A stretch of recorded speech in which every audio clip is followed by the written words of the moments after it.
Right Honorable Speaker, a short while ago, I was formally chosen by my party, the Great National Democratic Congress, and the majority caucus of 187 members to lead the NDC caucus in this ninth Parliament of the Fourth Republic. It is an honor and a privilege to serve in this new role as Majority Leader and Leader of Government Business in this Parliament. With humility and profound gratitude to His Excellency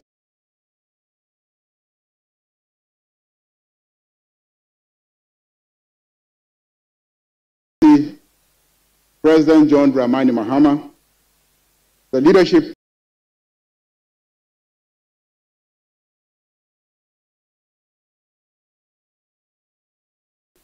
of the NDC, chaired by the Honorable Johnson Aseidu Nketia, and my honorable colleagues in Parliament, I wholeheartedly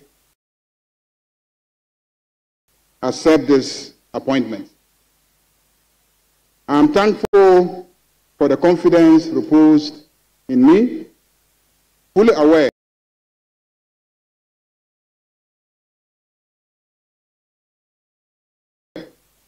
that this is an onerous role. I intend the best of my ability. Our duty as legislators is to ensure that we do all we can for the betterment of the people of Ghana. As leaders of the House, as a leader of the House, I have an abiding to ensure that we always stand on the side of Ghanaians. Right, Honorable Speaker, this is my charge to keep and a duty I will faithfully discharge. As leader of the House, I am committed to working hard to ensure that members work in an environment that is more conducive, convenient, and friendly. We are the representatives of the people of Ghana for a reason. Let us always be guided by this. That way, we will carve a place for ourselves in the annals of our dear country. Mr. Speaker, before I resume my seat, may I seize the opportunity to express appreciation to the immediate past leadership of our caucus, made up of Honorable Tessel Atuforsen, the outgoing majority leader, Honorable Emmanuel Ama Kofibua, outgoing deputy majority leader. Mr. Speaker,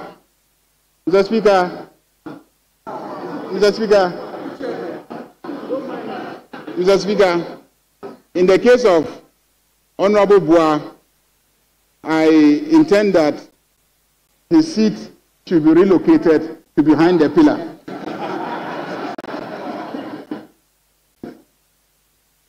Honorable Kwame Governs Abuja, outgoing Majority Chief Whip, Honorable Ahmed Ibrahim, outgoing First Deputy Majority Whip, and the youngest lady in the chamber, Honorable Comfort Doyle, outgoing Second Deputy Majority Whip, and incoming First Deputy Majority Whip.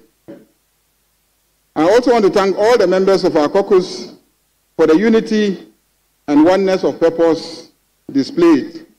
I am counting on you to continue to exhibit this same level of support and togetherness, if not more. Mr. Speaker,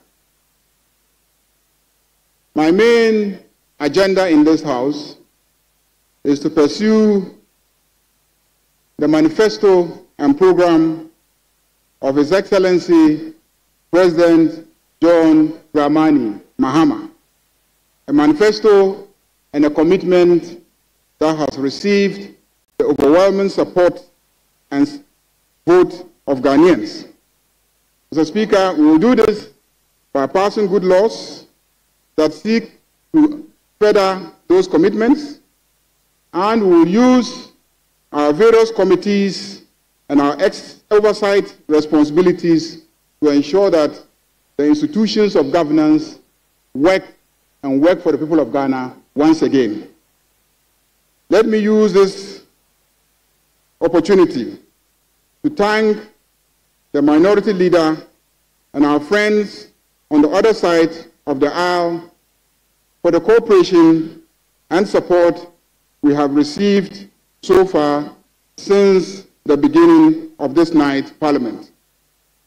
I want to assure them that in spite of their dwindled numbers, I, as my colleague, the minority leader, has already indicated, I believe in accommodation, I believe in consensus building, and I believe in discipline, and I believe in orderliness, and I believe in working together. I look forward to working with you to ensure that the good people of Ghana are well served by this Parliament.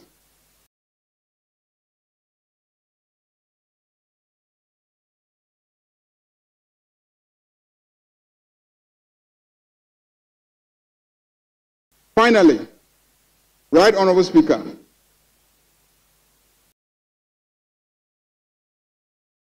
I believe that I will succeed. And the main reason why I will succeed is because your very good self is still in this chamber. When I came into this chamber 20 years ago, you were the leader of my caucus. And I have learned so much from you. You have risen from minority leader to majority leader. You've served in the executive arm of government. You've risen from deputy speaker, and now you are the speaker of the Parliament. And you are in this chamber. And so I believe that you cannot afford to see me fail. And that is the reason why I'm very confident that I will succeed. On that note, Mr. Speaker, I thank you and I thank colleagues.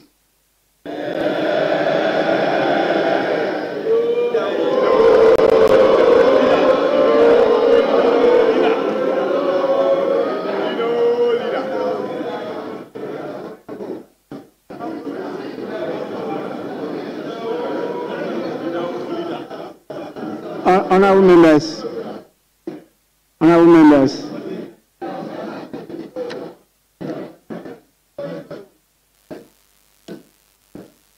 let me acknowledge the presence at the distinguished visitors gallery, the National Chairman and the General Secretary of the National Democratic Congress. We have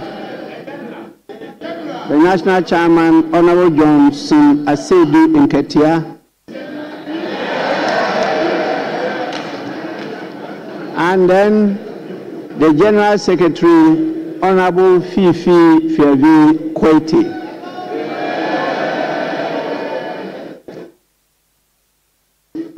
They are here to ensure that the transition is done and done in accordance with the law.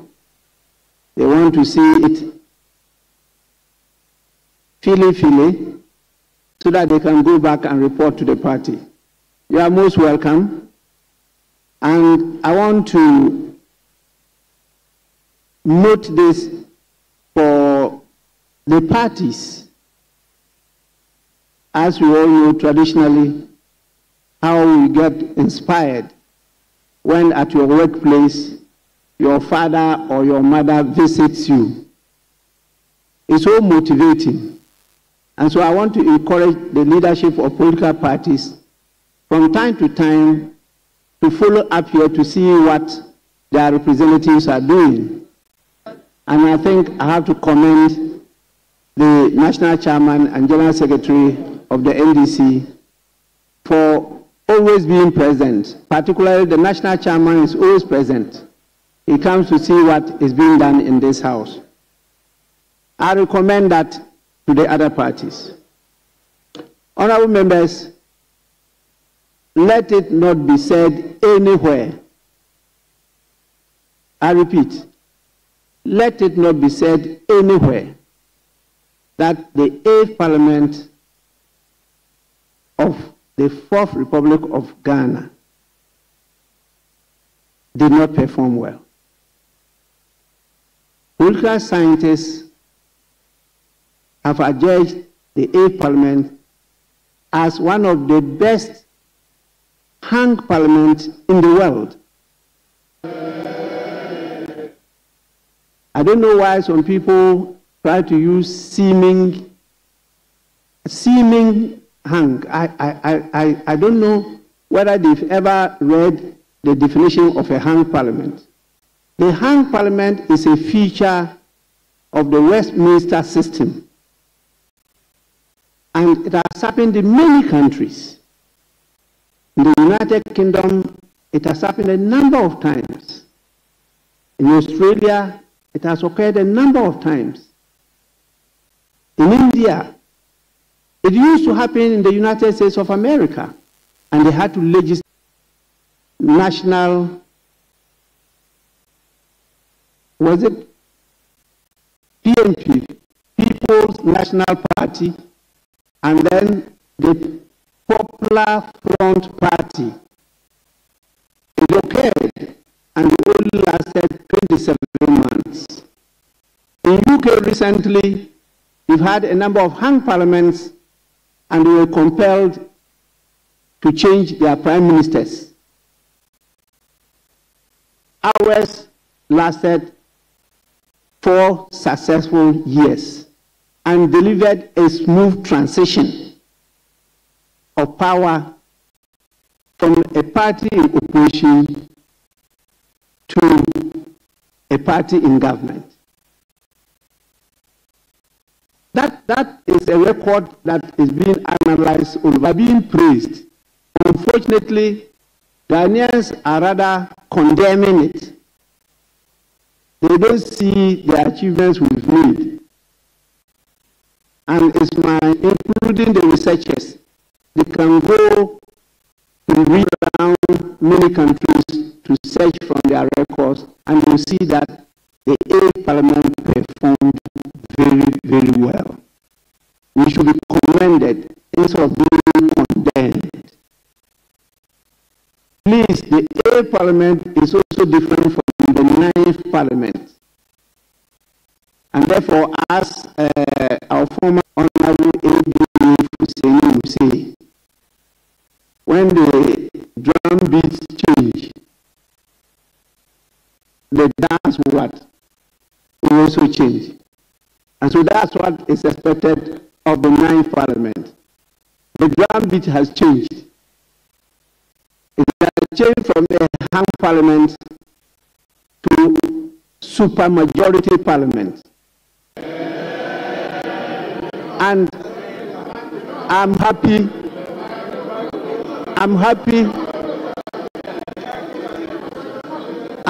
that the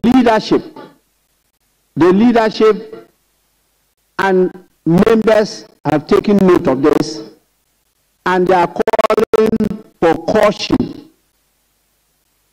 that we should not use the multitude in our debates, but we should use reason and the national interest. As the Speaker, I will be very firm and I will insist that that is done. Ghana has been promised a reset, and the people accepted the reset. The reset must be done. That is it. So please, I thank all of you for the understanding, and I hope we work together in harmony to advance our common interests and improve on the living conditions of the people we represent. Thank you so much. I'm informed that we have some statements. I don't know whether we should take them now, or there are some priorities that leaders want us to take first before we go to statements. We can take the statements now. Yes, Majority Leader. Mr. Speaker, with the leave of the House and your leave, I wish to vary the order of business so that we can lay some reports that are ready so that they can be distributed and then we can take them later. Yes, minority from bench. Any objection? Mr. Speaker, save that there was no prior discussion on this matter. We amend to his prayer to the chair.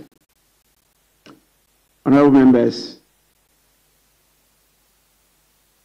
we may now move on to at the commencement of public business.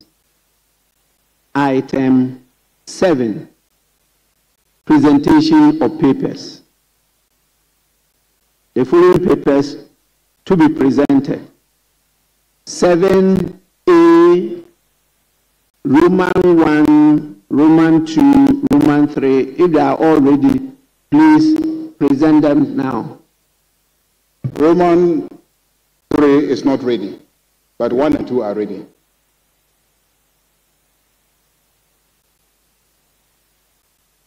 Yes, by the chairman of the committee. Sorry, Minority Leader, yes.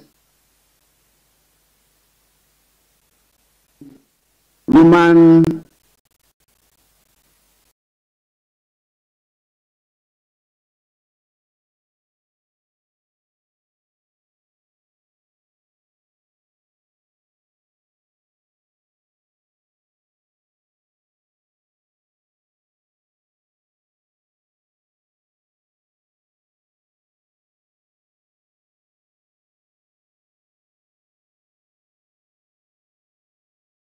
A1 and A2.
Yes, leadership, will you be moving the motion for the adoption of the reports?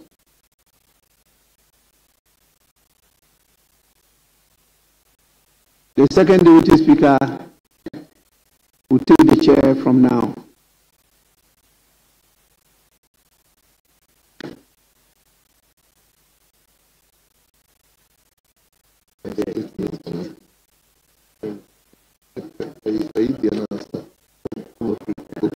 Yes.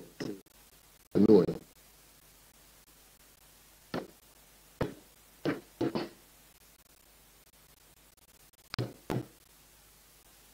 Honourable members,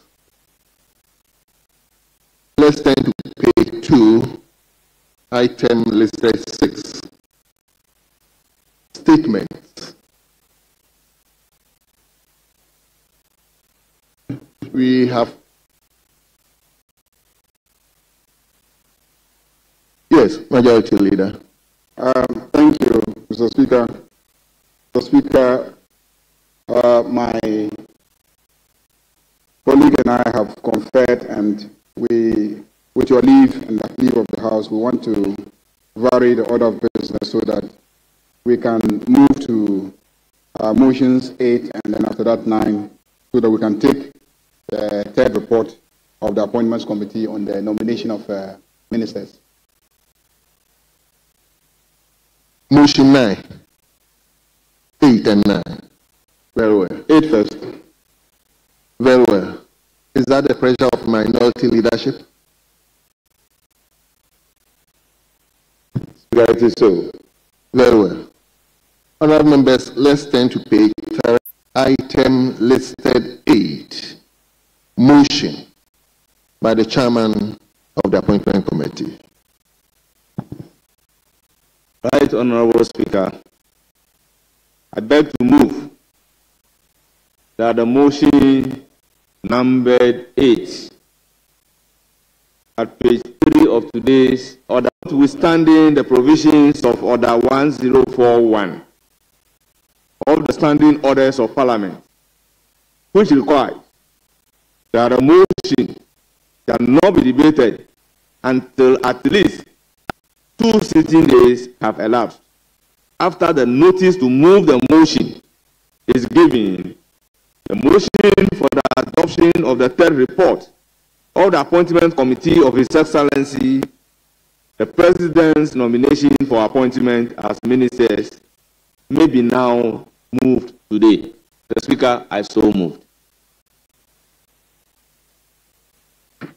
Honourable members, the motion has been moved. Yes, the minority whip will second the motion. Speaker, I rise to second the motion.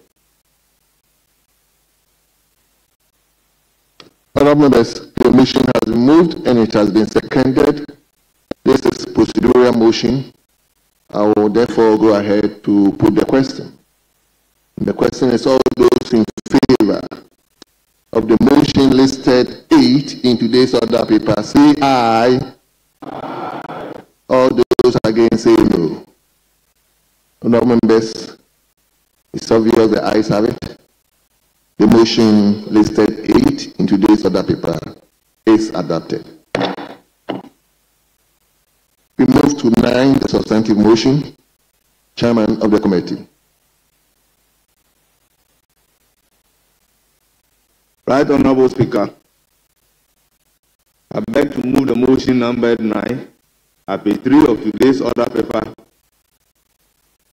that this Honourable House adopts the third report of the Appointment Committee on His Excellency the President's nomination for appointment as ministers. And Mr. Speaker, in doing so, I present the third report of the Appointment Committee on the subject matter under reference. The Speaker, the report captures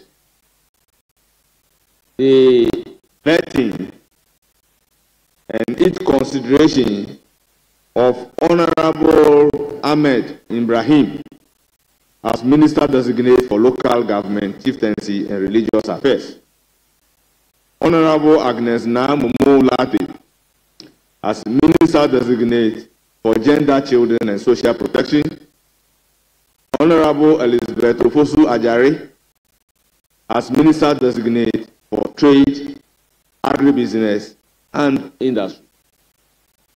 The Speaker, the committee members asked very salient questions on land ownership, line of reporting of the administrator of the District Assembly Common Fund, improving the local economy in collaboration with MMDCs, inadequate human resource at the MMDAs, resources to run MMDAs and other agencies under the Ministry of Local Government, Chieftaincy and Religious Affairs. District Rules Improvement Program, otherwise known as DRIP. Questions were asked on that. Questions were on waste management contract, the mandate of the Ministry of Local Government, Chieftaincy and Religious Affairs. The Speaker, the nominee, in a very composed manner, provided the answers, and the answers are fully captured in the report. Right, Honorable Speaker, on the second nominee, Honorable Agnes Namumu Late, questions were also asked on the President's vision for the Ministry of Gender, Children and Social Protection, strategies to improve school feeding program, assistance to the people of Nungwa under the Ministry of Gender, Children and Social Protection, the bank as the livelihood empowerment against poverty, LEAP, importance of the affirmative action law, the distribution of sanitary pad among female students. Mr. Speaker, the nominee again provided answers to this question, and these answers were captured in the report verbatim. Honorable Speaker, the third nominee under reference is Honorable Elizabeth Ofosu Ajari, Ministry of Trade, Agribusiness and Industry. Again, the committee posed so many questions, including revenue mobilization at the port, revamping defunct state-sponsored agro farms, position on 1D, 1F, her position on 1D, 1F, the trade balance, weak entrepreneurial ecosystem, and many more. Mr. Speaker, her answers to the question is fully captured in the report. Mr. Speaker, I will therefore urge the Hansa Department to capture the entire report as having been read, as I proceed to read the conclusion. Mr. Speaker, in accordance with the provisions of Article 78(1) of the 1992 Constitution of the Republic of Ghana and Standing Order 217, the committee considered the nominations by His Excellency the President. The nominee demonstrated competence, knowledge, and expertise on matters relating to their various ministries designated. The committee therefore recommends to the House by consensus the adoption of its report and approval of Honorable Ahmed Ibrahim as a Minister for Local Government, Chieftaincy and Religious Affairs, Honorable Agnes Namumolate as Minister for Gender, Children and Social Protection, and Honorable Elizabeth Ofosu Ajari as Minister for Trade, Agribusiness and Industry.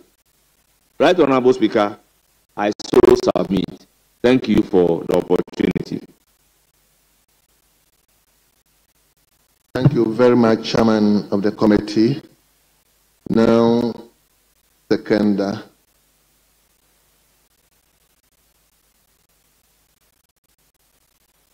Yes, Honorable Member for Okankwe Central. Mr. Speaker, I right to second the motion and to add my voice to the chairman of the committee to congratulate the member for Crowell, the member for Anda, the member for Techima North for their nomination, and having gone through the vetting process excellently a couple of days ago. Mr. Speaker, we know of Honorable Ahmed in this chamber. We've worked with him. We know how passionate he is. But the work in the chamber is different from going to manage entire local government institution, which comprises a lot of difficult district chief executives, district, municipal, and metropolitan chief executives. We expect of him to exercise the necessary restraint in dealing with them and to ensure that the relationship between the MMDCs and the MPs gets improved to ensure that the work in the constituencies and the districts gets on unimpeded. Secondly, Mr. Speaker, the member for Crowell exhibited high qualities and convinced the committee that she could do a good job as Minister for Gender and Social Protection. And our own Elizabeth Ofosu Ajari, the member for Techiman, a lawyer by profession, a lady, a mother, having convinced us, Mr. Speaker, promising to continue with the 1D1F program subject to the challenges she mentioned at the committee. We pray that the good Lord guides her to ensure that the job opportunities that the NDC promised their Green Army will be realized through the 1D1F programs that we initiated. I wish the nominees well, and congratulations. Thank you very much, Mr. Speaker. Thank you very, very much. Honorable members, the motion has been moved and it has been seconded. It is now before the House for consideration. As usual, if of course we want to manage the House well, the caucuses have presented the names of those who will be commenting on the report. So we will move to mention the names for those the caucuses have submitted to the table. So we will begin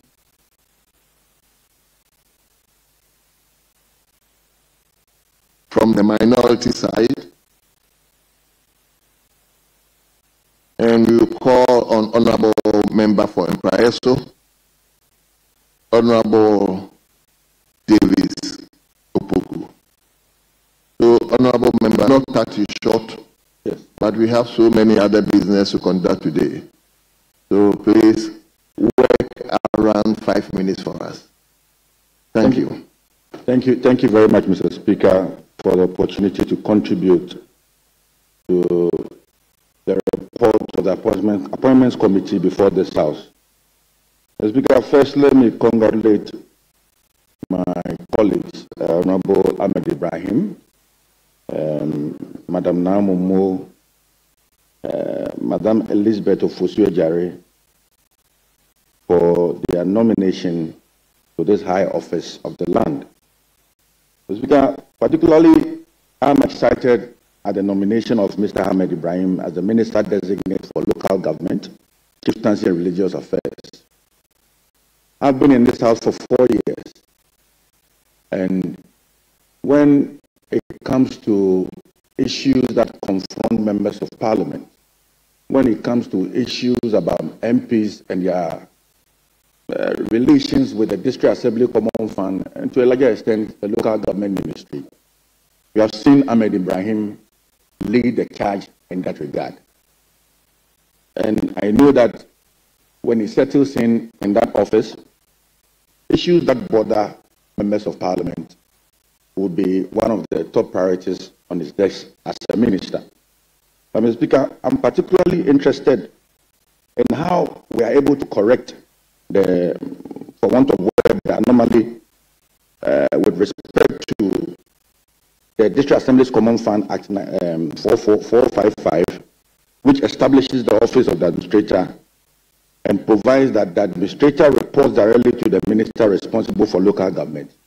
However, when you look at Act 936, Section 129 of the Local Government Act, it stipulates that the Administrator shall report to Parliament and Office of the President.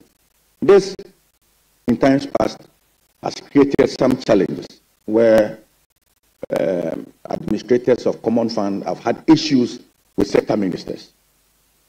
Even as a Parliament, we have struggled at inviting administrators of Common Fund to appear before us, even explain to us issues that are mandatory, issues that concerns members of Parliament.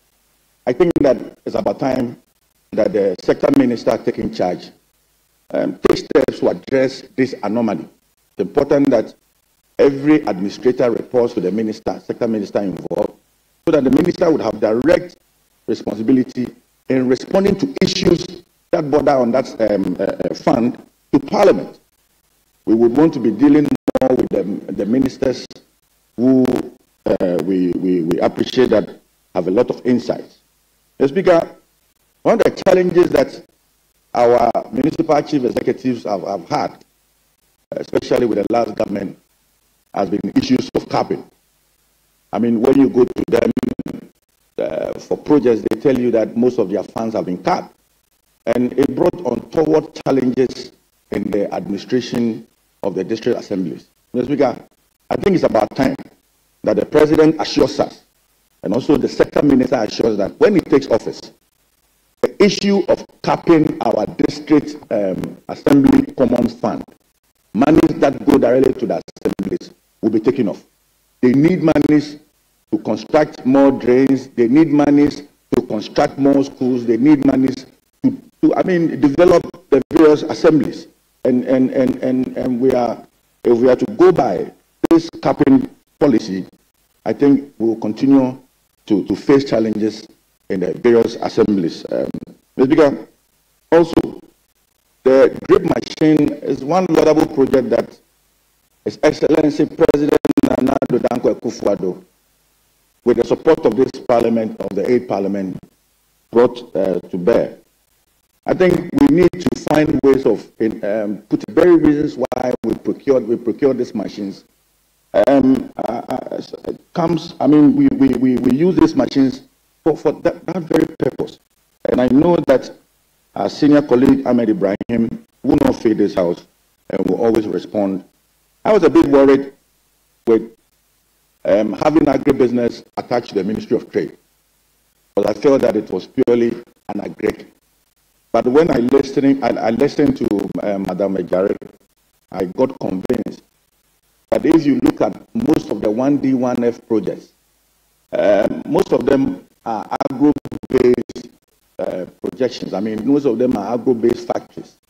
And to have agribusiness under a watch would go a long way to as it were, address some of the challenges that persons who are engaged in agribusiness face.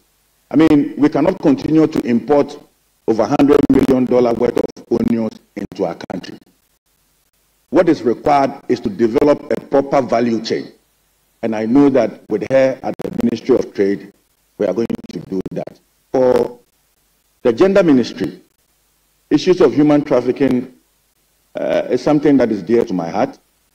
And I'm praying that the minister focuses on human trafficking issues in this country. In fact, we have a lot of young ladies in our country who are migrating based on false information, especially to the UAEs, and the challenges that they face in these countries is something that is unprintable. I am praying that the minister puts a lot of energy in that sector. And these few words, I want to congratulate our colleagues. We are hoping and praying for the best. We are hoping and praying for the betterment of Ghana. I know they will succeed. And I know that when we take over in 2028, we will not meet a ministry that is... Thank you very much, Mr. Speaker, for the opportunity to contribute to the statement. Thank you very much. Thank you very much, Honorable Opoku. Honorable members, let's turn to a member for Doma West. Is it, am I right? Honorable Vincent Oponwa Samoa. Is it Doma West? Yeah, right, sir. Yes. Thank you very much, Honorable Speaker. Let me first commend His Excellency, the President of the Republic of Ghana, for the appointments so far to the various ministries. And you can see from the caliber of people that have been appointed that the government means business. Let me first talk about the nominee for local government, Honorable Ahmed. We all know him. He has been here for about the 5th term in Parliament, and he has seen everything when it comes to parliamentary practice. You can respect him.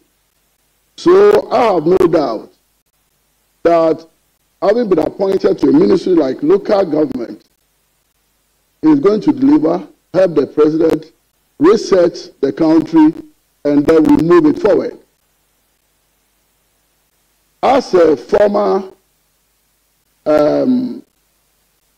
DC, MC, we all know the importance and the important role Ministry of Local Government plays. If government will function at the local level, we need proper supervision.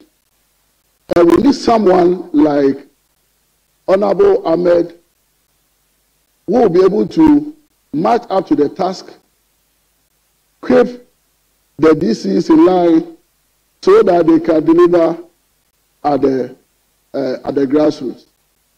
I remember His Excellency, the former president, Nana Addo. He made promise to Ghanaians that Accra was going to be the cleanest city in Africa. And I also recall the last State of Nation address, when he was even recounting his achievements, he forgot to even mention that Accra has become the cleanest city in Africa. When we drive, while you are in Accra, you drive through our various streets in Accra, I ask myself, if we have even authority, let me say the AMA or other municipal authorities in Accra, sanitation is at the lowest, and even lighting system on our streets. We all know that street light belongs to the local government. Yet, you drive through Accra and you ask yourself, roads are so weedy, very unkept, and I believe in this young man that having assumed this office, let's see the changes. And I know my brothers on the other side will see the changes. Within a very short period, you see the changes in Accra.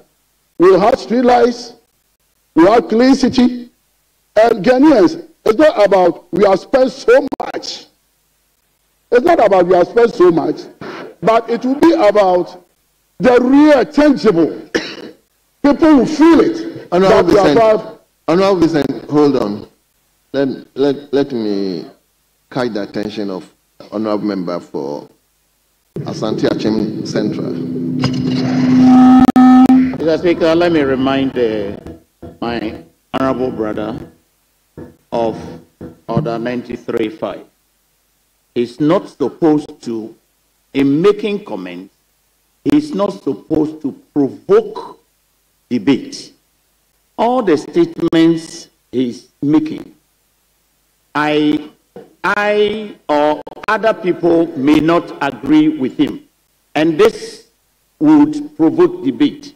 So I caution him to be straightforward in commenting on the motion on the floor rather than inviting others to enter into debate. I will not comment on the exact thing that he said, but don't provoke debate. I'm grateful. Thank you very much. Honorable Leader, let's take it lightly. I mean, for me, it's okay. Let's move smoothly. Leader. Thank you very much. Mr. First Deputy Speaker, you have moved your motion.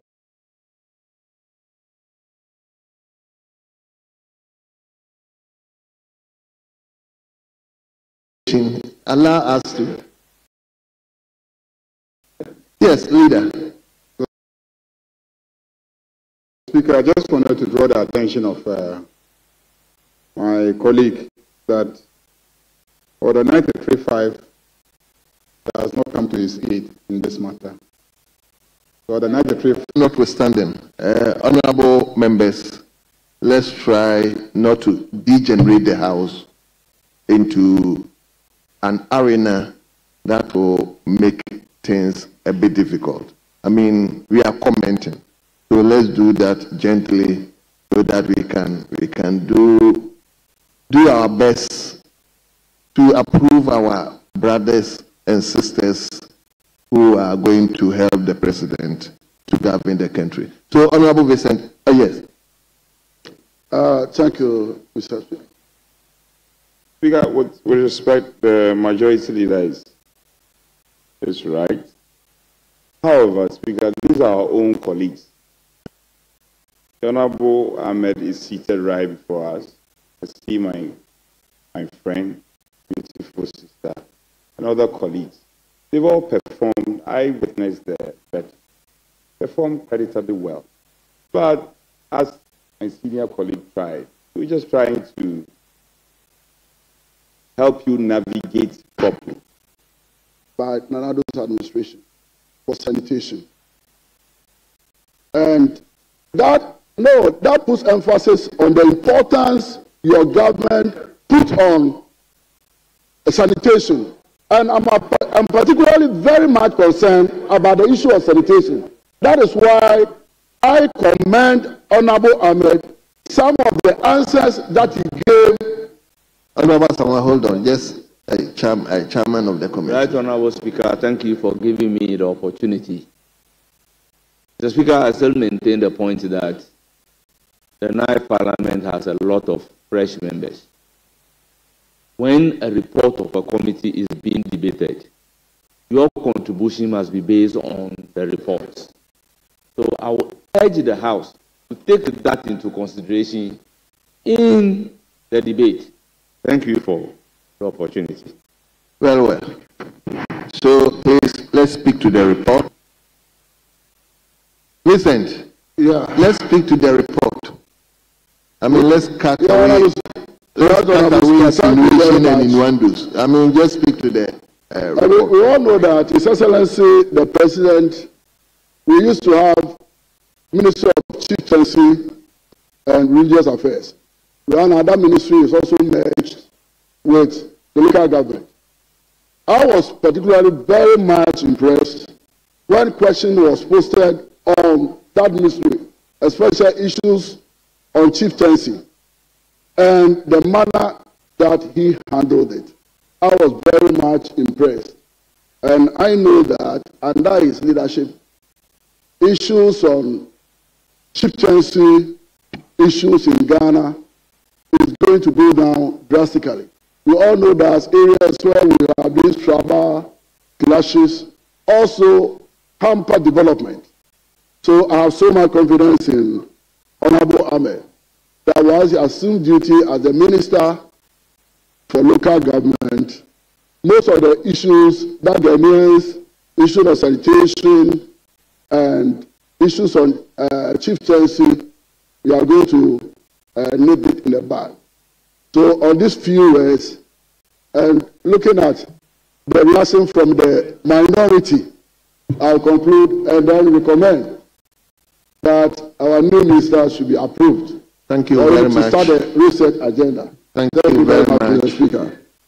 Thank you very much. Let me turn to Honorable Kofi Mafo, a member for Achiase. Thank you, Mr. Speaker.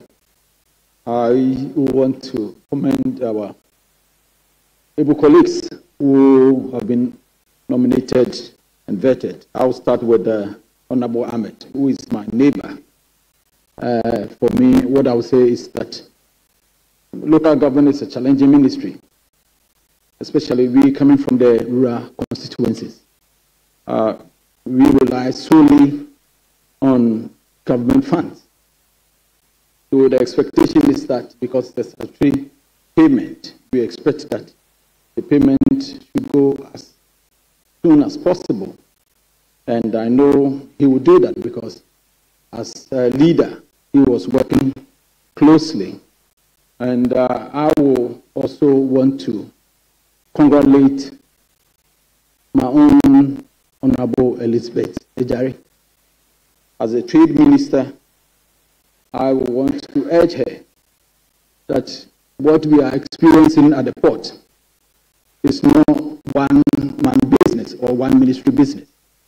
It is for trade, transport, and finance. But trade, because she's the one going to deal with the business community. And we are the people suffering, especially when it comes to shipping lines. Their charges are so much. Now, 40-footer container, if you are taking a 40-footer container, it's over 15,000 for the shipping line. Meanwhile, the handlers, who are the ones going to do major work, are taking about 4,000 Ghana cedis. So I'll urge her to take a critical look at what is happening at the port, whether it is export or import. It is within her purview, so she will be looking at it critically. Then talking about the 1D, 1F, she was complaining about capacity building, and she was talking about funding. So I will urge her to take a critical look at the exemption process, because if about 400 million and over can be given to NPS for them as an exemption for their work doing at the port, I think other institutions or manufacturers who are also going to deal with our export promotion and employment scale, they also need to be considered. So with these few words, I'll urge our own colleague, our own sister, to take a critical look at it. And then my last one is about these business regulatory reforms, which is under her ministry. They are in charge of making sure that businesses strive. And the regulatory reforms are very important for our business community. They have brought a bill to Parliament, and I'll urge her to take a good look at it and then make sure that our business community gets the facilitation in terms of regulations, in terms of permits, and other issues that border the business. With these few words, Mr. Speaker, I want to congratulate all of them. Thank you. Thank you very much, Kofi. Honorable members, let's turn to Honorable Kwame Asare-Obeng. Honorable Kwame Asare-Obeng. Thank you very much, Mr. Speaker. I want to first of all congratulate Honorable defer Honorable Ahmed for his nomination. The leadership informed me that I have to comment on Honorable not yet. So I will ask Mr. Speaker. The information that I had was that I have to comment on a different appointment, and so I will ask if it's possible to be corrected. Yes, I do, but my information that I have, and that is what I'm dealing with. The report we have to comment is not yet ready. Is that what you want to Yes, Mr. Speaker. No, relax. You are not, Mr. Speaker, I'm dealing with my whip, and she gave me an information, and that is what I'm working on. Sit down, relax. Relax. Well. Yes. So let me call the next person. Yes, so thank you very much, Mr. Speaker. Very well. So on that note, let's turn to Honorable Maswell Lukuto. Maswell, yes. Thank you, Mr. Speaker. Mr. Speaker, I'm grateful for the opportunity to make a comment on our honorable nominees who will soon be ministers of state. I actually sat in the meeting where our colleagues were vetted, and to the depth of knowledge they have on the subject matter and the ministries they are going to, I have no doubt that they're going to perform. On our Honorable Ahmed Ibrahim,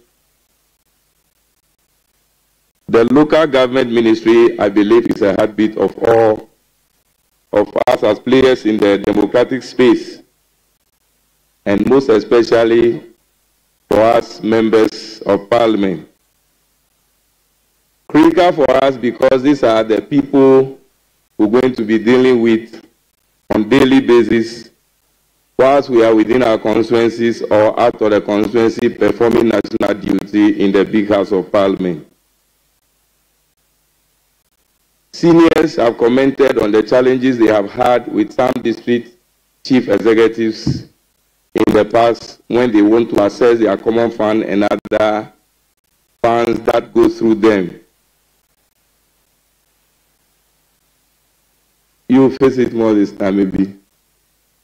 And so we wish that he would consider the plight of all members of parliament.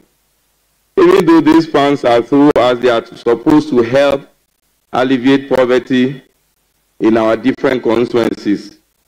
And so he's answered questions eloquently on how he intends to run all district assemblies together with their D and MCs to the benefit of the whole of the nation.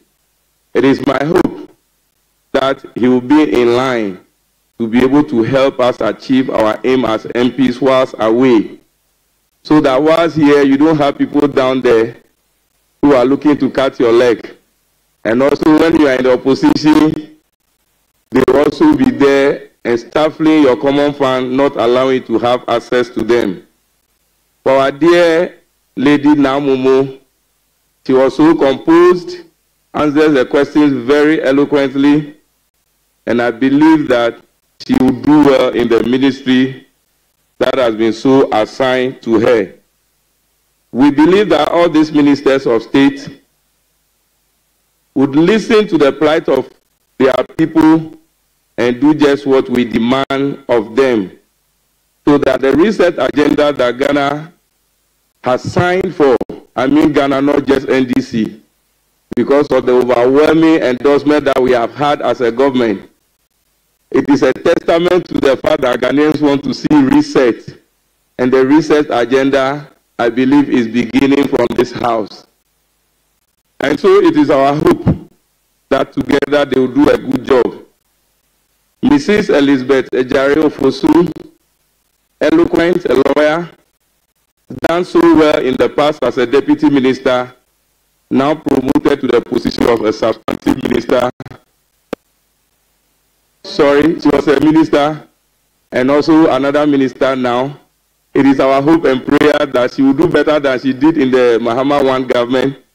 And then the reset agenda and the 24-hour economy that we have so yearned for as Ghanaians will come to pass. With these few words, I wish to congratulate them once again and pray that God guides their step very well for the reset agenda. Thank you so much, Mr. Speaker. Thank you very much, Honorable Maxwell. Let him now turn to the former Finance Minister, Honorable Dr. Amin Anda. Thank you, Mr. Speaker. Mr. Speaker, let me first of all congratulate our colleagues for their nomination by the President for the various roles they have been assigned to. Particularly for my friend here, Ahmed Ibrahim. If Ahmed Ibrahim is to bring the dexterity which he brought to his work as Deputy Minority Leader, Minority Whip, then, Mr. Speaker, I have no doubt that he is going to live up to expectation. He tormented us a lot, and I believe he will bring that kind of character, the skill, to ensure that DCEs do their work very well in their districts and jurisdiction. But, Mr. Speaker, one issue I'd like to draw attention to is the difficulty in financing projects at the district level.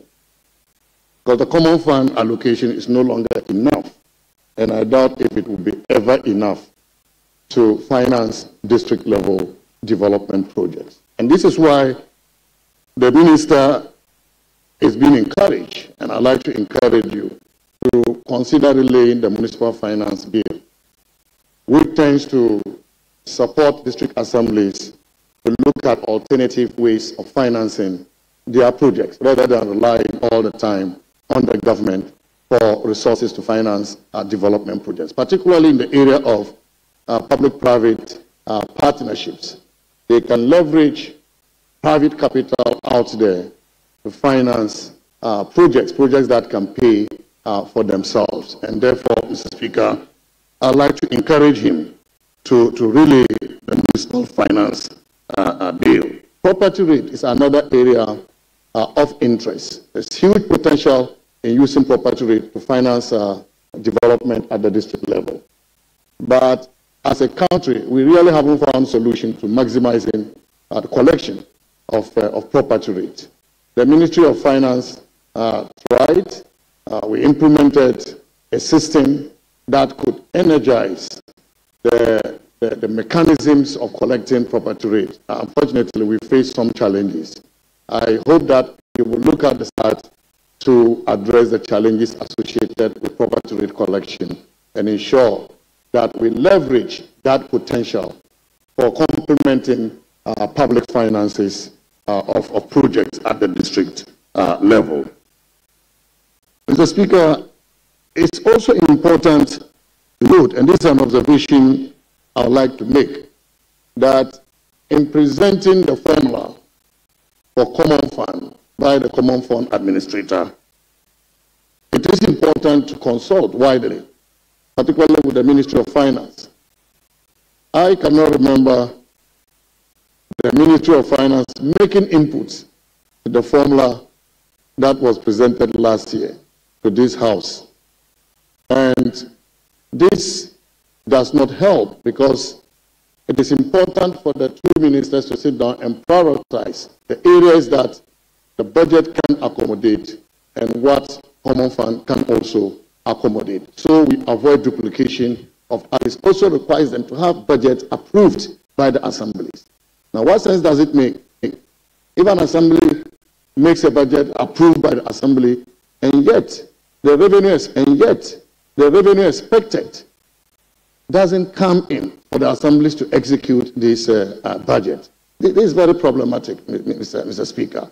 And this is why most assemblies are living from hand to mouth, unable to execute critical projects that they have promised their people in their localities. And so, Mr. Speaker, I do not know what mechanism the minister will use when approved, but it is critical that we stop the practice of the common fund spending and contracting suppliers and paying suppliers on behalf of assemblies. That is not, for me, an efficient way of spending the common fund money. Also because it does not address the priorities of the various assemblies.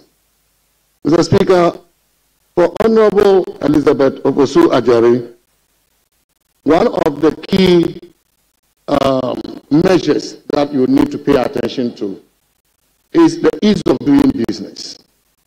We are at a critical stage where we have to be able to attract as much investment as possible to support us grow the economy. And the ease of doing business is monitored seriously by investors across the world. And you need to pay serious attention to that, particularly in addressing some of the challenges that the report brings out. The thermal port, the harbor, is one area that has been highlighted in many of the reports on ease of doing business in Ghana. In trying to address this problem, I faced a lot of resistance. There are so many stops at the port, so many stops. And therefore, you need to be able to reduce the number of stops importers go through, or even exporters go through, in order to establish a one-stop solution that will make the ease of importing and exporting real. Challenges no institution wanted to give up. And I hope you'll be guided by this in helping to address that problem at the port, so that we can attract more businesses into our country. My last point, Mr. Speaker, is on agribusiness, particularly in relation to horticulture. We can create a lot of businesses around horticulture. And I've been looking at the situation where the White Volta can be declared the horticultural belt of Ghana, so that the water flowing through the White Volta can be used to irrigate horticultural farming, vegetables, like onions, etc., which we can trade in Ghana, but also for export. What is critical about this also is that the White Volta is closer to the Tamale Airport, and the Tamale Airport is within 2 hours to about 5 countries around the country. And so, if we do this, Ghana will become a major exporter of horticulture. And that, I believe, will bring a lot of meaning to adding agribusiness to the Trade and Industry Ministry. Because I see a lot of coordination, all complementarities. And I hope that you will take this very seriously. We'll put fire at your feet so that you can do this for the benefit of our country. So I thank you, Mr. Speaker, for the opportunity. Thank you very much. I believe you all understand why I gave him some time. We realized he was giving very good at. So, come again. So now we will turn to Honorable Faustina Elipim Ekulu. Yes, Honorable, you have the floor now. Thank you very much, Mr. Speaker, for this opportunity to contribute to the report by the Appointments Committee of the nominations of Honorable Ahmed Ibrahim, Honorable Agnes Namumu Lati, Honorable Elizabeth Ofosu Ajari, for the Ministries of Local Government, Chieftaincy and Religious Affairs, Gender, Children and Social Protection, and Trade, Industry and Agribusiness, respectively. Indeed, Mr. Speaker, these appointments by His Excellency the President are more than enough testimony of his commitment to resetting Ghana. Mr. Speaker, the Honorable Ahmed Ibrahim has been a ranking member of the Local Government Committee of the House. At his vetting, he demonstrated a considerable understanding of local government issues in the country. We are confident that his appointment will support His Excellency the President's vision to deepen decentralization and also enhance revered institution of the Speaker. We also believe that as a former whip of this House, the Honorable Ahmed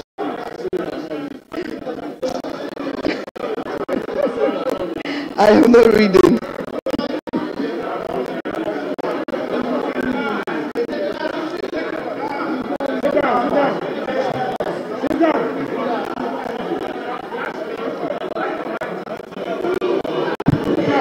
Mr. Speaker, we also believe that as a former whip of this House, the Honorable Ahmed Ibrahim, in the yet to be appointed Chief Executive of Honorable Agnes Namumu and Honorable Elizabeth Ofosu Ajari is a committed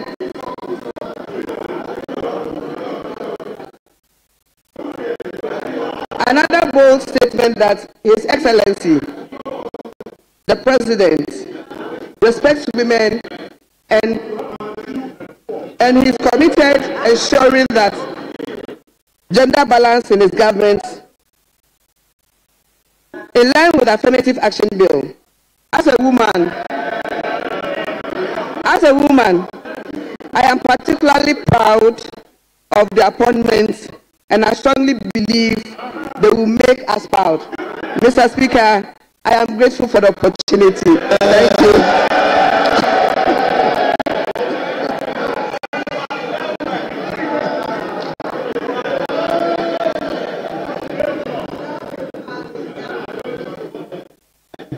Thank you very much.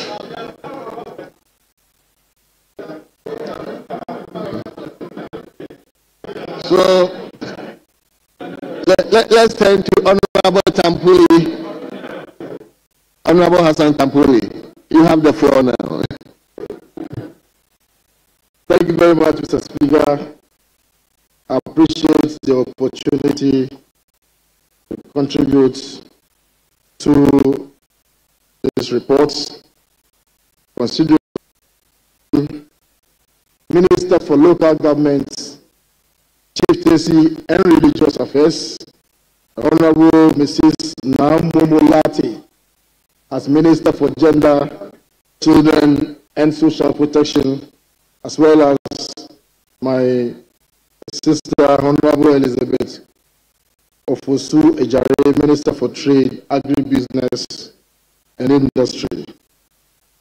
Mr. Speaker, I want to join colleagues to extend hearty congratulations to these colleagues who have caught the eye of His Excellency the President of the Republic to serve in his government.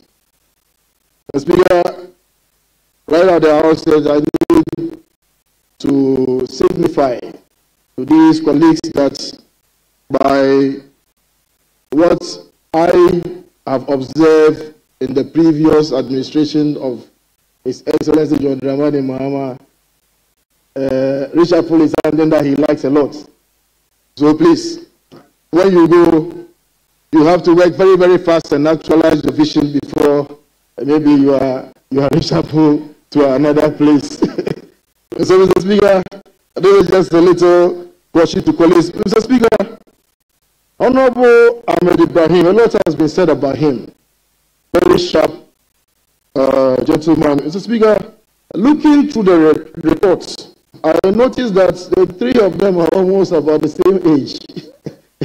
They're almost about the same age, 50, 52, and I believe very strongly that with what I heard this morning about the average age of the nominees for ministerial positions, I believe that we have one of the youngest governments in the history, the oldest being about 61 or so.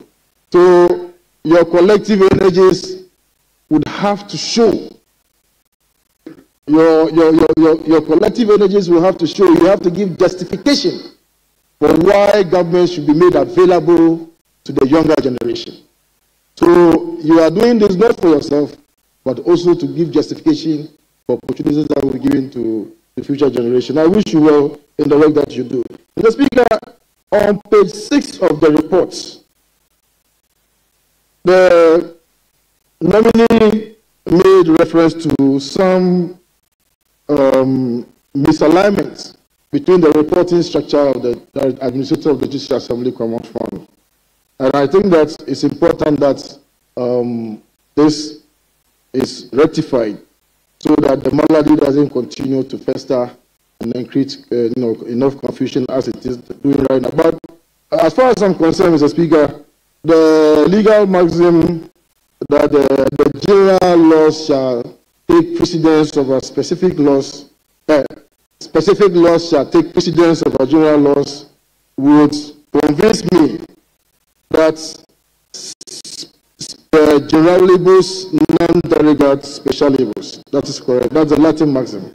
Mr. Speaker, I would insist that the District Assembly Common Fund Act 1993, Act 455, which establishes that the Common Fund Administrator should report to the Minister for Local Government, is the one that should be adhered to.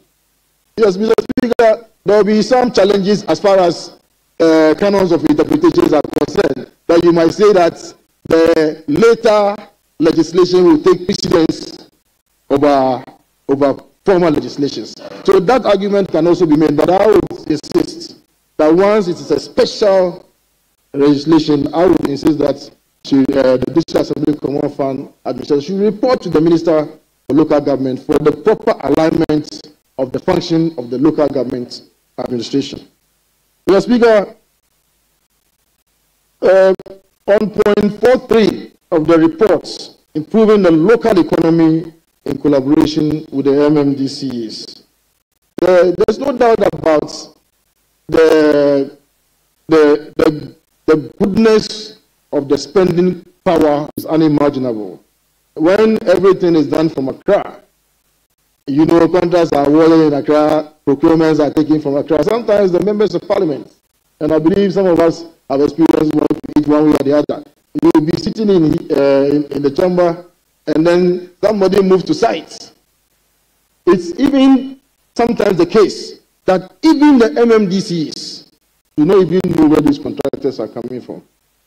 The next thing you find somebody, on the ground executing the contract. So, Mr. Speaker, I would urge on my colleague, the Honorable Ahmed, to take a very critical look at that issue and then deal with it. Mr. Speaker, I notice also that the ministry is quite a behemoth right now. Minister for Local Government, Chieftaincy, and Religious Affairs, Judicial Committee of the House of Chiefs, and so on and so forth. So they are going to be superintending a huge space that previously was occupied by, I think, 2 or 3 ministers. But there was a Minister for Water Resources and Sanitation, Chieftaincy and Religious Affairs, and then local governments. Now you are going to carry almost 2.5 ministries. And I don't know how you are going to do it, but based on what we have seen you do in this house, your ability to think on your feet and so on and so forth, I believe that you'll be able to discharge this duty with gusto. And I wish you well, Honorable Ahmed Ibrahim. The Speaker, Honorable Agnes Na Momo Lati, Doctor, the Minister for Gender. Mr. Speaker, that ministry is one of the youngest. Now, if I remember correctly, the former minister and member of parliament for Takrady, Gladys Asma, is the one that birthed that ministry in 2001. And I believe there's a great deal that can be done about that ministry. I'm not too sure. I may be corrected, Mr. Speaker. But if I remember correctly, Gladys Asma was in recent years the first minister for gender. So it's a work in progress. There's a great deal that can be done at that ministry. And I believe that you will give effect to the Women Development Bank. Mr. Speaker, after the election, a woman told me that she was waiting for the Women Development Bank to be established. That's why she didn't vote for me. And so, Mr. Speaker, I'm also, waiting patiently for that ministry to settle so that I can send my woman organizer to go and see if she gets some loan from the facility.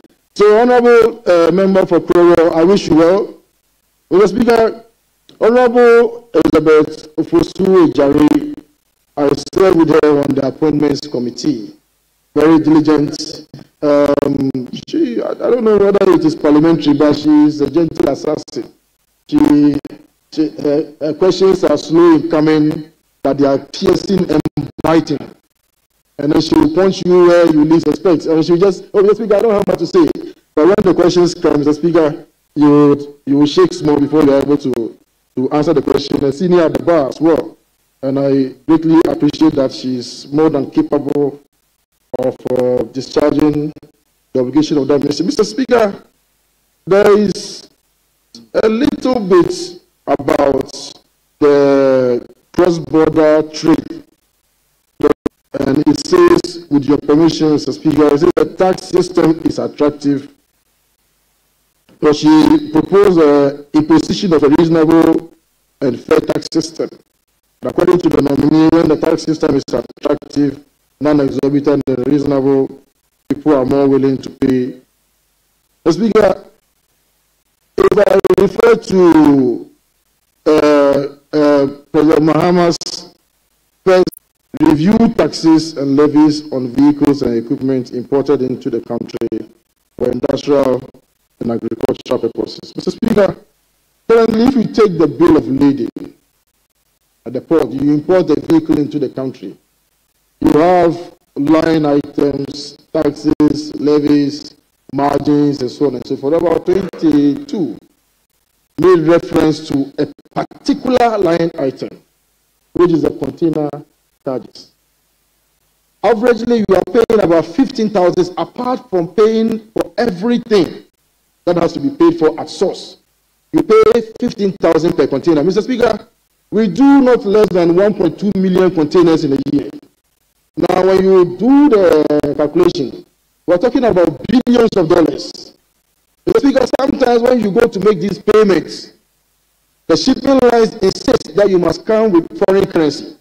So in addition to paying this exorbitant fee, you are also supposed to go and exchange mostly dollars or euros to go and make these payments. Mr. Speaker, I'm not sure the legality of this. And so the Shippers Authority Act was passed recently. Mr. Speaker, I'm just winding now.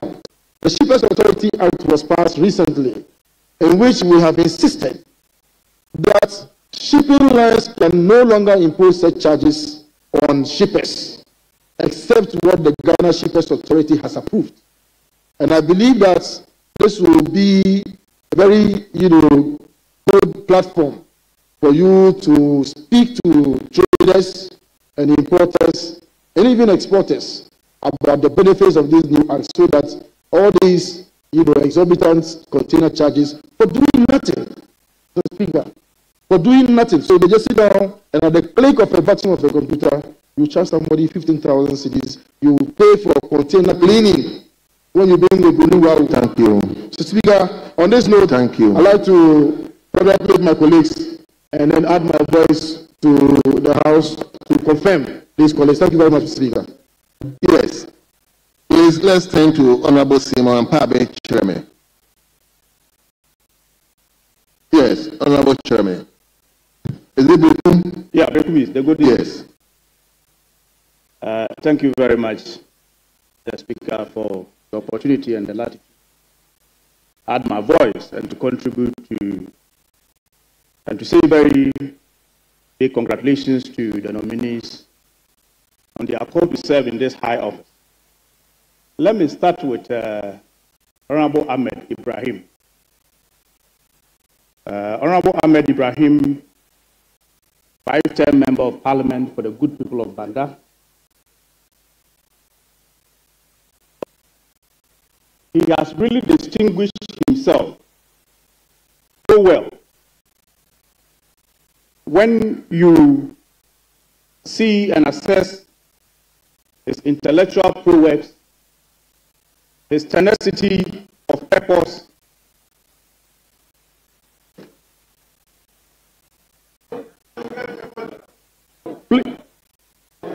when you look at Honorable Ahmed Ibrahim, sincerely, and if we will be very forthright, Mr. Speaker, Honorable Ahmed Ibrahim is a luminary.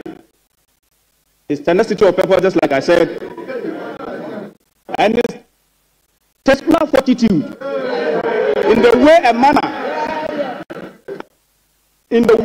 manner he discharges his duty, Mr. Speaker, is admirable. And I have no doubt, I come with very firm conviction that my senior colleague will distinguish himself creditably in the Ministry of Local Government, Chieftaincy, and Rural Development.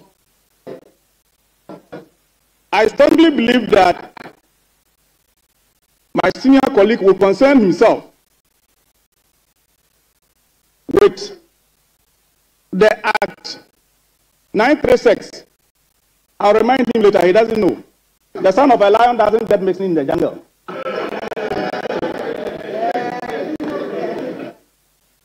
Honorable, just focus. Later on, we come to that. Right. Let's focus on. Mr. Speaker, I want to believe that my senior colleague will concern himself with Act 936, the structure in particular, the lower level. The Local Government Act, when you look at the structure, most often than not, you realize that the base, which is the unit committee, but the local government, the unit committee, the town and urban councils, the assembly members, just exist in nomenclature, but they are less resourced. When you go to my constituency, looking at Nasi Katobiada Urban Council, you get there and the place is less resourced. And I strongly believe that my senior colleague will concern himself so much by resourcing them.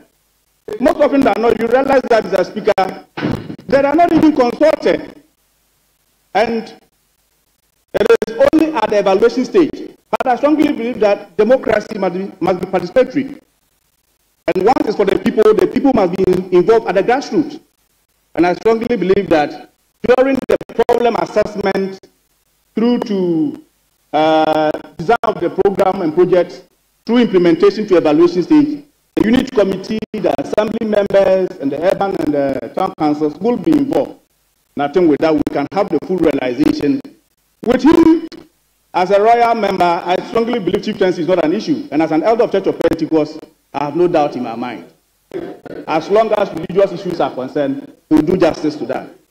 Then again, on my good sister, Honorable Elizabeth Ufusua Jare. Honorable, you spend almost all the time on Honorable Ahmed. I have a lot of confidence in her.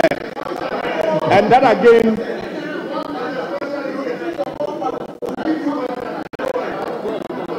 I have a lot of confidence in her. She has distinguished herself so well, so creditably, when she was the Minister for Tourism. And Ghana became a destination or a tourism hub. So I have no doubt in my mind that she will distinguish herself. Likewise, Honorable Namumu.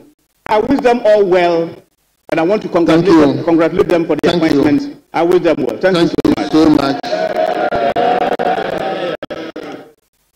Let me, the last batch, let me call Honorable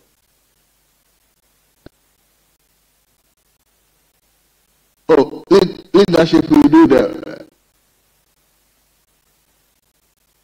Okay, let me take the last batch. You gave me the list, so let me take the last batch. Let me give Honorable former Minister for Western Region. Thank you very much, Mr. Speaker. I know this is a privilege. Mr. Speaker, I wouldn't have been very well if I had not been given the opportunity to speak. In congratulating my brother, Honorable Ahmed. We've been very good friends. We've traveled together, we've gone to school together. And he's shown courage in this house. I therefore don't have any doubt in my mind that he can get this job done. Mr. Speaker, I know that local government is a very huge portfolio, but local government is local, and that is where people benefit or they become dejected and create problems. Mr. Speaker, if you take some of the answers that my brother had given, one of the biggest one I believe I want to comment had to do with the issue of releases of funds to the Assembly. Mr. Speaker, it is very important for us to understand that the monies are released by the Ministry of Finance. Therefore, the administrator, they only disburse. So not until Finance releases this money, the disbursement will not happen. And I believe that that is where, as Parliament, we should put the emphasis and the pressure. So far, it seems that we'll be leaving that out, and then our assemblies have been suffering for a very long time. I understand that a lot of some of the expenses or the disbursement are done at the center. But usually, a lot of the projects, the assemblies themselves also agree for them to do it. So they cannot also be given excuses for agreements they've done, and then the district assembly common fund is disbursed. So I believe that we need to look at this dichotomy and find a way to resolve some of these issues.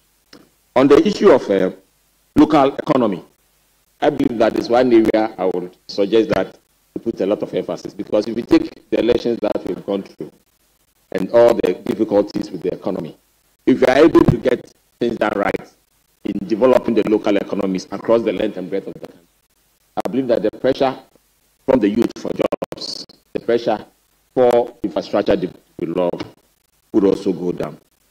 On the issue of Madam Ajay, Minister for Trade, I'm happy that she's gotten that nod, because I saw her work when she was Minister for Tourism, because I followed her a lot. I'm also happy that she's been given this position. But what I want to note is that in most big economies, the minister responsible for the economy is usually the Minister for Trade and Industry, not the Minister for Finance. Because if we take the NDC's own manifesto and the agenda for this election, it's about people for our economy, and it's on you. So if we don't give you the opportunity to determine the pace of the economy, not the disbursement at finance, I believe that we might have a lot of difficulties. And I believe that cabinet members and government members should be able to support her to take hold of the economy. And when she's able to take hold of the economy, move it quicker, it can then be spread by the local government, and then the people can feel the benefits of the governance that we deliver in the country. Jalo talked about a weak entrepreneurial economy, and I believe that we need to start from secondary schools. Because if Ghanaian children, Ghanaian students, university students are not told right from level 100 that they can do something for yourself after school, but wait to be employed. Mr. Speaker, young people have new ideas, and they are the future of our country. If we don't inculcate in them the ability to be entrepreneurial, we should be creating the jobs for them to be employed. So I believe that that education should also be taken by the Minister for Trade to create that enabling environment and also raise more revenues to support the economy. With these few words, I know they will be able to deliver. Let's support them to be made ministers. Thank you very much, Mr. Speaker. Thank you very much. Last but not the least, Honorable Suleimana Adama. Thank you, Mr. Speaker, for the opportunity to contribute to the report on the appointment of 3 ministers of state. Mr. Speaker, Honorable Ahmed Ibrahim started from time. When he first came to the House, under the good people of time. I was his constituency secretary. So today I'm very happy to see him rise through the ranks to become the Minister for Local Government. Mr. Speaker, if you go through the report, he has served on so many committees, but perhaps the Local Government Committee is the one that his impact was greatly felt. He has gone through the whole country. He is aware of the challenges of this country. So I'm very confident that his practical knowledge about the challenges of the local governance structures will inure to the benefit of the office that he's coming to hold. But Mr. Speaker, perhaps the most profound statement I found during the vetting was the one that he said, Mr. Chairman, I will not allow any MMDC to disrespect members of parliament. Mr. Speaker, the friction between MPs and chief executives is a well-known documented fact, but I'm sure with his knowledge and with his experience, we will scale over this. Mr. Speaker, Elizabeth Ofosu-Adjare is a former Minister of State in charge of tourism. She's a lawyer. She is a gender activist. But for me, her appointment demonstrates the commitment of President Mahama to gender equity. Perhaps I agree with the honorable member for the former Western Regional Minister that the most important ministry for the next 4 years of President Mahama is the Ministry for Trade and Industry. It is where the central theme of our campaign, the 24-hour economies.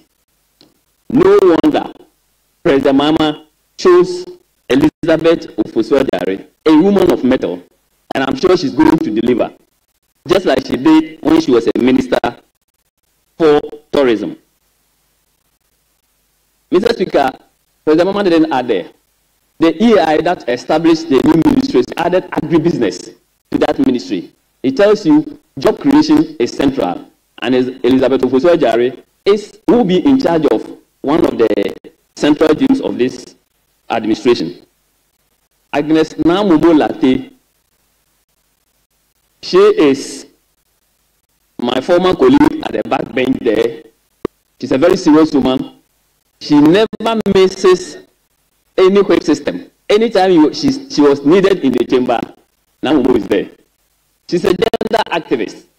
She has gone through the mill in gender activism.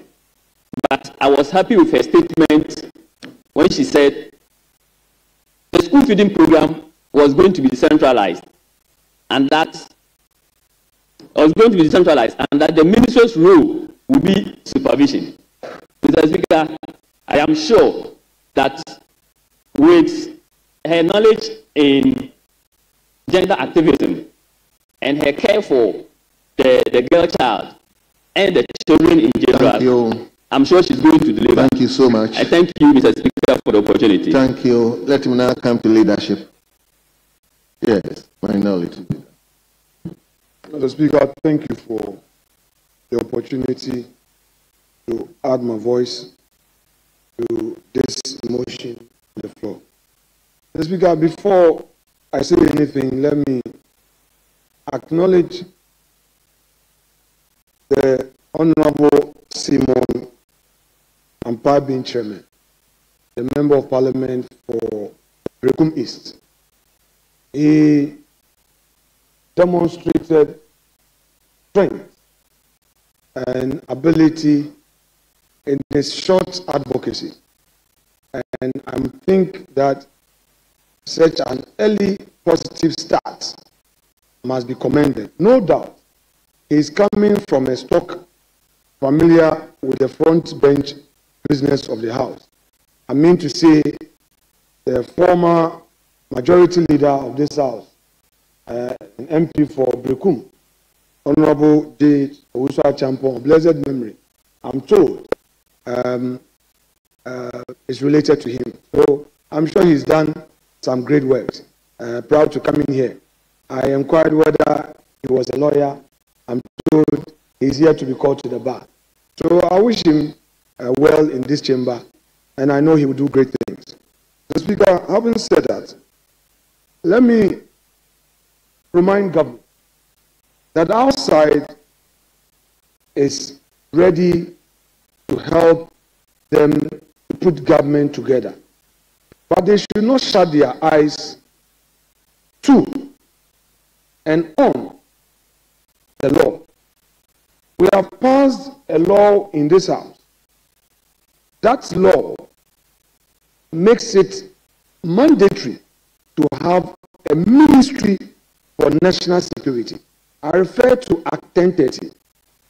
We've had so many appointments, but we are yet to hear of Minister Designate for National Security.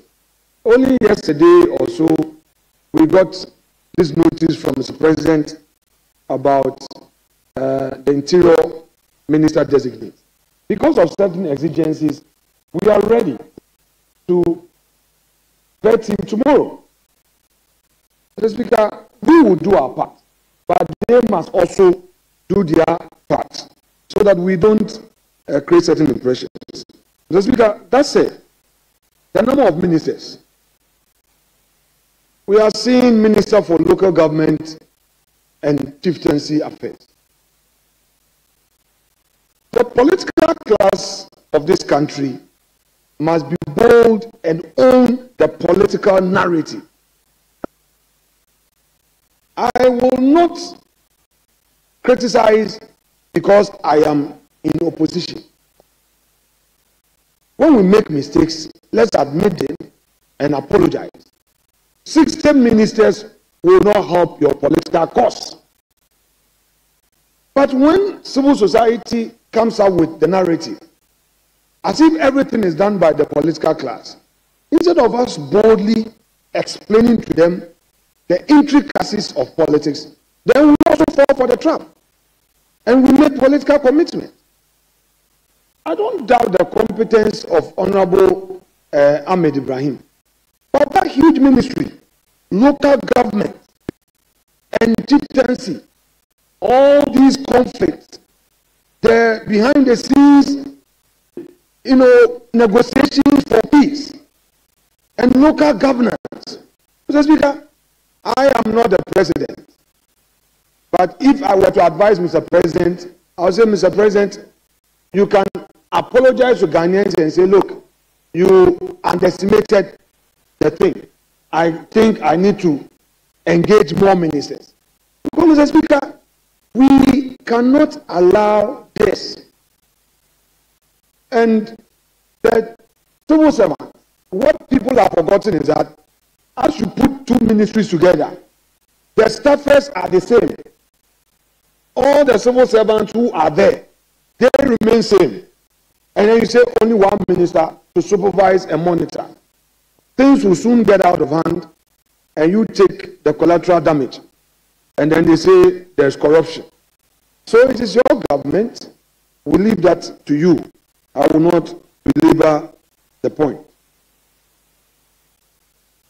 To conclude, I want to say something about the Minister Designate for Trade and Industry and Agribusiness. I am a lawyer by profession and a businessman. I'm an entrepreneur. And practically, I know the benefit of the 1D, 1F. All I want from you, my respected senior colleague at the bar, do all you can to give meaning to this initiative. You may call it another name. I understand, politics. But if you don't give relief to the private sector, you aren't going anywhere. All these young men and women chasing us here and there, government support alone will not be enough. You and I know that many of the support we give them, they abuse them. If we energize the private sector, be successful, they would employ these individuals and they would be measured by their output. If we don't do it, and we think that, oh, government will do it, government will do it. Look, you know the debt situation. We've been attacking each other. Huge debt, as if it just came out of nothing. It is as a result of the social intervention programs we introduce that when our people benefit, those of economic value do not get returned to the state. So we keep digging a hole. My respected colleague, the board at cabinet, I know the strength of this majority leader. I know how objective he can be. Let this 9th parliament be a game changer. That it is this 9th parliament that through advocacy compelled the government to put in place a support system for the benefit of Ghanaians. For me, it doesn't really matter if Ghanaians want a new government in 2028, it will happen. You can't do anything about it. But at least for your record, let history testify that when you had the opportunity, these were the transformations that you introduced in the governance of the country. Mr. Speaker, without more, I shall rest my case and support the motion that this House approve. This House approves the report of the appointment committee as ably moved by this House, by the chair. Thank you so much, Mr. Speaker. Thank you very much. Now, majority leadership.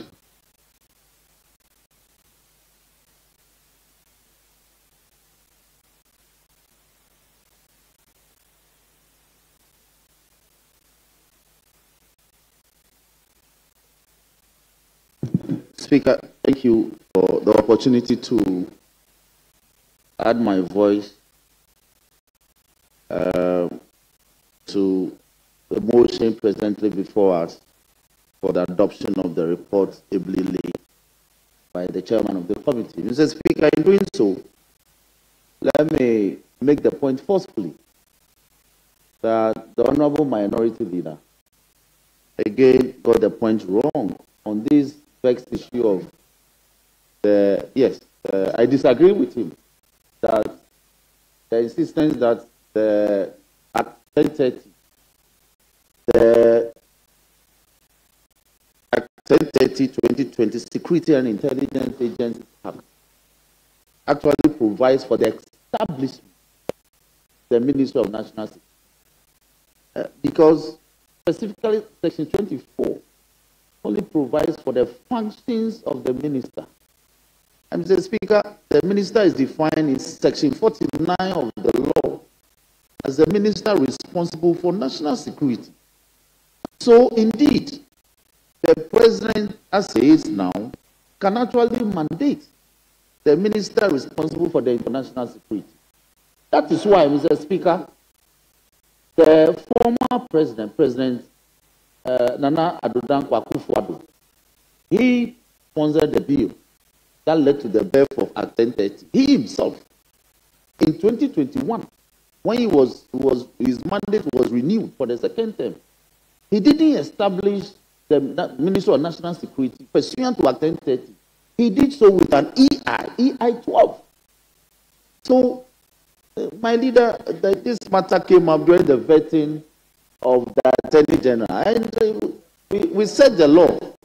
We set the law. He suggested that reading the law purposively, but by no stretch of imagination will you interpret the provision in Section 24 to constitute the provision for the establishment of the Ministry of National Security. That prerogative is left for the President to exercise. So, with this words, Mr. Speaker, I join the call that the report be adopted so Ahmed can quickly proceed to deal with matters of state. I thank you for the opportunity.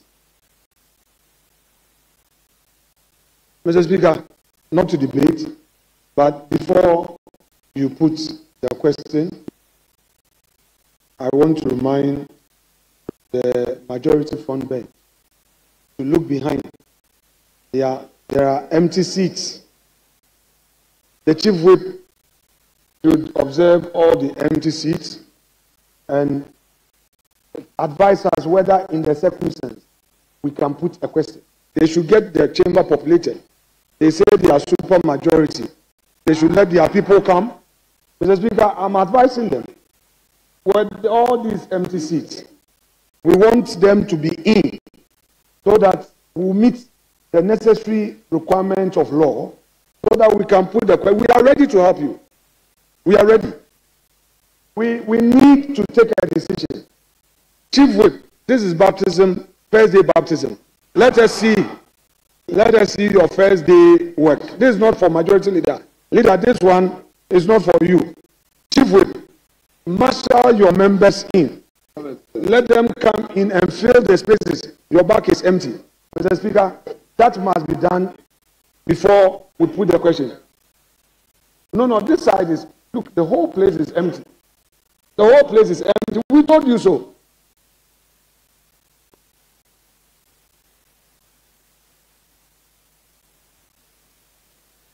Speaker, Mr. Speaker, I am minded to make the point that we have the numbers.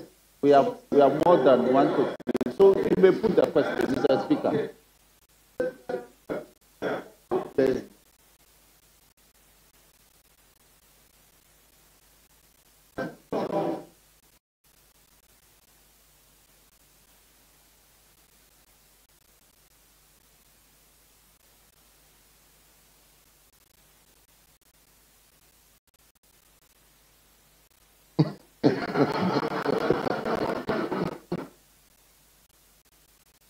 Honourable members, at the conclusion of the debate,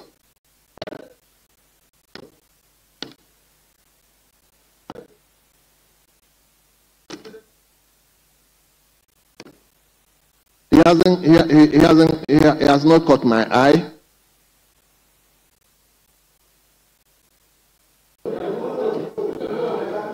No, so tell me.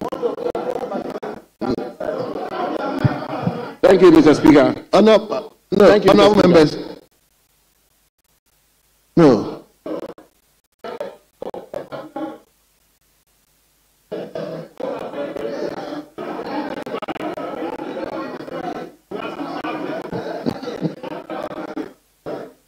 Thank you, Mr. Speaker. Mr. Speaker. Mr. Speaker. Mr. Speaker. Mr. Speaker, thank you very much. Mr. Speaker, over the years, particularly in the 8th Parliament, Mr. Speaker, the question of attendance to this House had become a major issue. And indeed, Mr. Speaker, on several occasions, civil society organizations, the media and the rest have had the occasion to discuss at great length the attendance of members of Parliament to the business of the House. Mr. Speaker, we are here this afternoon conducting extremely serious business. Mr. Speaker, we are here as an arm of government to exercise our constitutional mandate in supporting the President to constitute his government. And Mr. Speaker, indeed, we are here to have very important ministers. The Minister for Local Government, the Minister for Trade and Industry, the Minister for Gender. And Mr. Speaker, let me say that it is refreshing that all three of them are here. But the majority benches and seats are empty. Mr. Speaker, empty. Empty. Mr. Speaker, Mr. Speaker, Mr. Speaker, Mr. Speaker, Mr. Speaker, Mr. Speaker, on December, Mr. Speaker, Mr. Speaker, on December 7th, Mr. Speaker, on December 7th, Mr. Speaker, on December 7th, Ghanaians queued and voted for 274, 275 members of parliament. 183 of them are members of the majority side. They are not here. They are not here. Look at the minority side.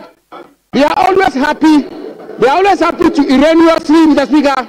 They are always happy to erroneously refer to us. They are always happy to erroneously refer to us as micro minority. But Mr. Speaker, this minority will be in this house every day and conduct our business and perform our responsibility. Mr. Speaker, that is why I refer you to Order 64. Order 64, Rule 4 of our standing orders. Mr. Speaker, and before I even quote the said order, Mr. Speaker, this minority, Mr. Speaker, and I refer to this the minority of this 9th parliament, the effective minority. And Mr. Speaker,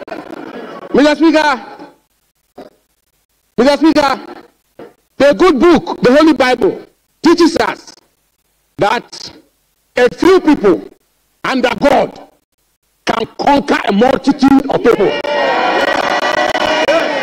And that is why we are well represented here. Mr. Speaker, I've referred to the order, but indeed, as the venerable distinguished minority that rightly pointed out, some of the people who have been approved today are indeed have been members of this house over a period of time, and we know them quite well in the 8th Parliament. I refer particularly to the Minister of Trade Designate, the Minister of Local Government, the two of them in particular. Mr. Speaker, we have worked with them in this house, and for their sake, Mr. Speaker, for their sake, we will temper justice with mercy. We will temper justice with mercy. But, Mr. Speaker, before I take my seat, Mr. Speaker, I will waive the application. I will not make the application. And I will not make the application under Order 64, Rule 4. I will not. But let them bring their people to this house before we take the question, Mr. Speaker. The majority leader should ensure, the majority chief whip, he's one of the people who need to raise these issues. He needs to raise this issue in the 8th Parliament. Mr. Speaker, he should fill his seat.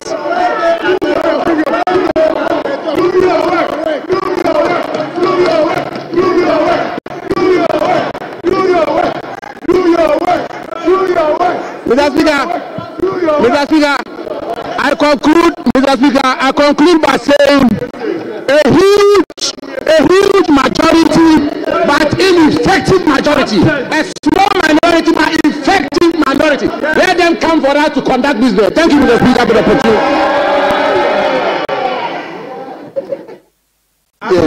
Yes, Majority Leader.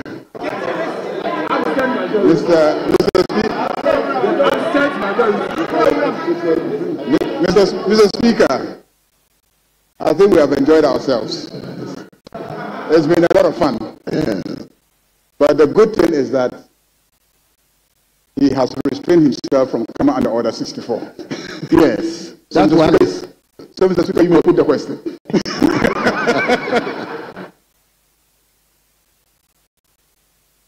Yes, Honorable Minority Leader. Mr. Speaker, today is the majority leader's first day at work. Especially the majority whip. Mr. Speaker, today is the majority leader's first day at work. As the respected will temper.